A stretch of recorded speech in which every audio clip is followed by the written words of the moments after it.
Gap Real Estate. I actually started selling real estate numerous years ago, but I'm sorry, I'm screwing up.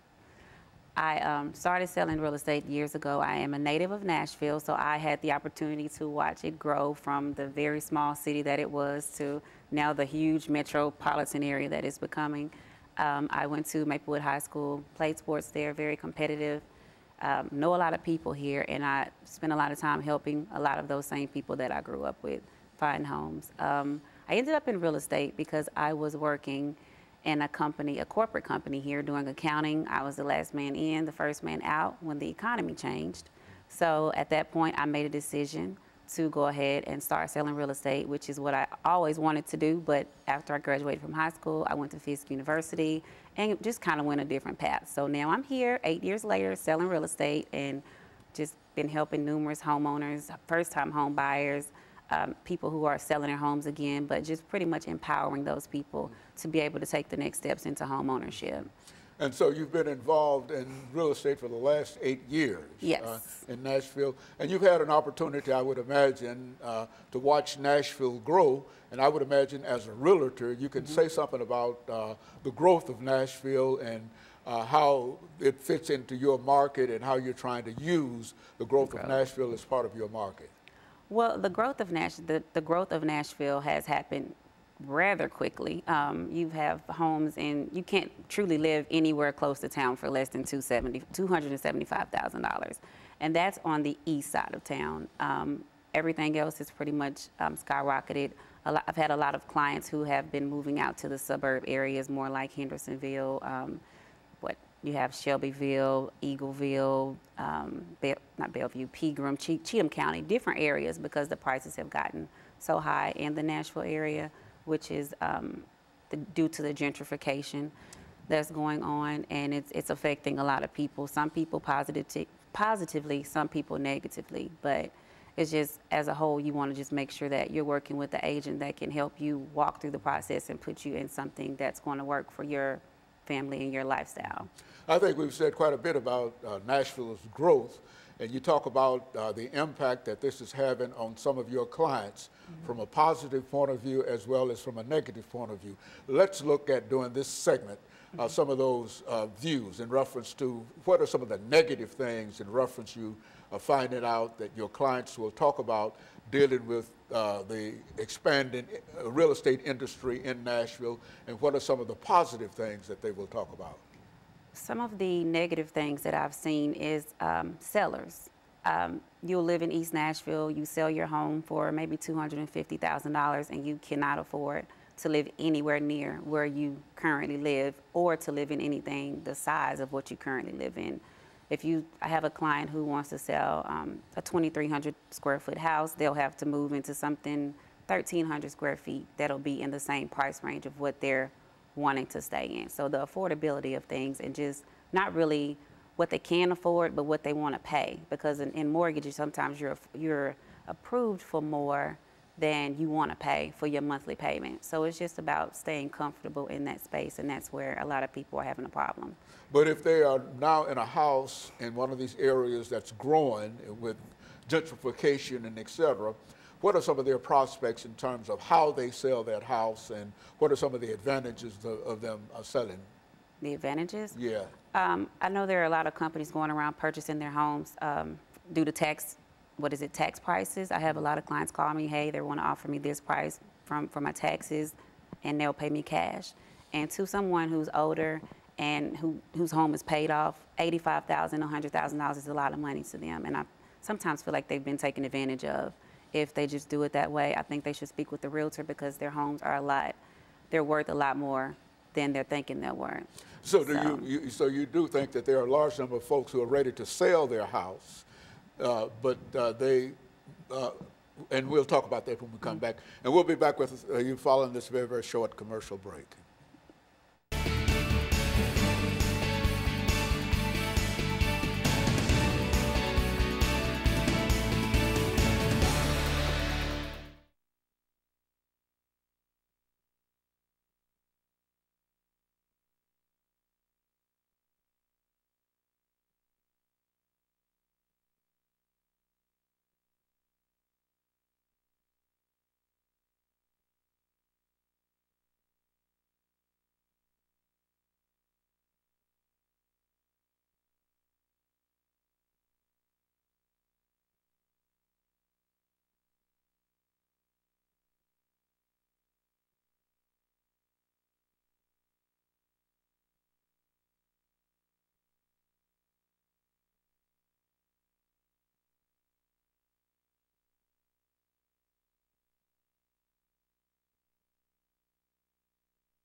Kesa.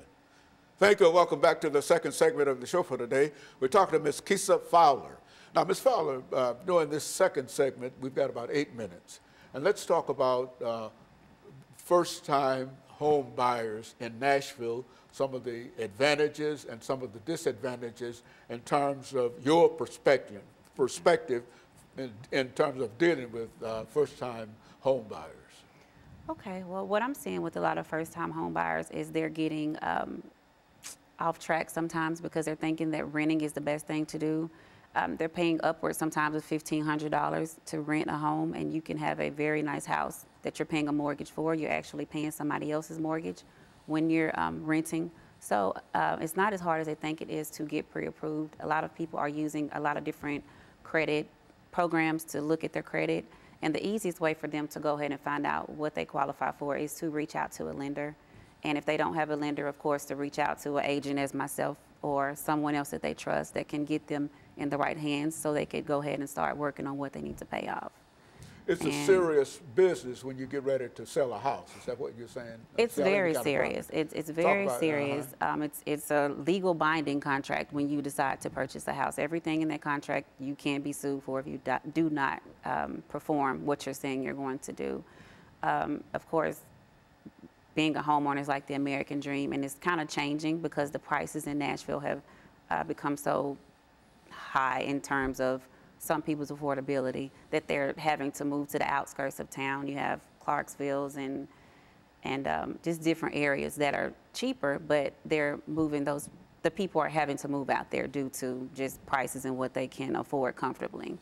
A person who had a nice home in one area will move to another area, perhaps get more money for that home than ordinarily, and move to another area, but still cannot replicate that first home in that second area that they moved to. Is that a problem with them? Well, they could replicate the home oftentimes, but they have to move 45 minutes away from Nashville to even get something equivalent to what they had for a good price. And you're right, they are getting more money than they would normally get, maybe $250,000, $300,000 for a home that they paid $80,000, $100,000 for years ago. So they have a huge surplus, but where do they go once they sell? And if they want to replicate that in terms of getting the same quality of the house that they sold and left, they have to pay more money when they move. Is that? They're going to either pay more money to live close, or they're going to have to go about 45 minutes to 50 minutes outside of that area and just get a new comfort zone in terms of new area. And so do you find that there are many folks who make that choice in terms of their movement, and what are some of the consequences of some of those choices that they make?